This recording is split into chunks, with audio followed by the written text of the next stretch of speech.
Hari tu, tular kes kanak-kanak Rusia maut di sungai box jellyfish obo-obo kotak di pantai Cenang, Langkawi. Tapi saya tak nak ulas tentang kes tu sebab rasanya kat luar sana ramai dah ulas. Apa yang saya nak cakap hari ni adalah berkenaan dengan kepentingan penyu dan bagaimana penyu ni boleh mengelakkan perkara seperti ini daripada terjadi lagi. Di Malaysia, penyu, sea turtle ataupun haiwan daripada keluarga Chelonaidae ni, kita ada beberapa spesies macam penyu belimbing, penyu agar, penyu karah, penyu lipas. Penyu ni, ia adalah pemangsa obo-obo, terutama sekali penyu belimbing. Penyu belimbing ni diet dia gelatinivore. Memang makanan utamanya adalah obo-obo. Tapi penyu ni makan obo-obo dia tak kena senang ke? Toksin daripada sel istimewa obo-obo atau kita panggil sebagai nematosis memang bahaya kalau kena kulit manusia. Tapi untuk penyu, ia dah ada satu adaptasi khas untuk counter benda ni.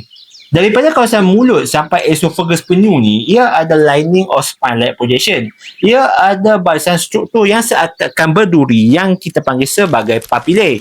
Fungsi papillae ni satu ialah untuk mengelakkan penyu daripada muntah balik apa yang ia makan, dan yang kedua adalah untuk mengelakkan penyu daripada disengat ketika makan obo-obo.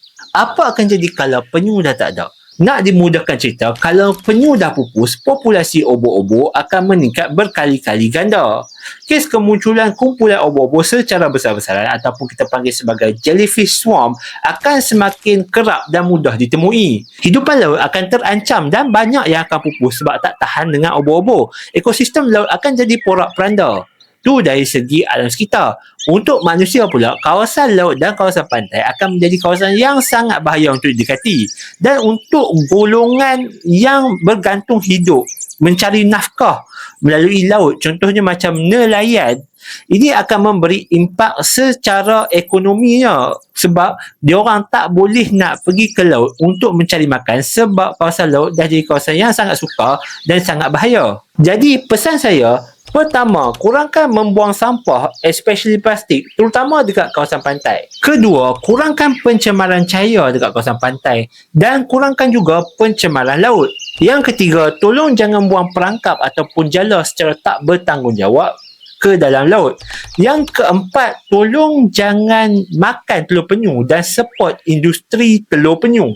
Akhir kata, kita mungkin tak rasa tapi kita sebenarnya memerlukan penyu untuk memastikan pantai dan laut kita berada dalam keadaan selamat daripada berlebihan populasi obo-obo.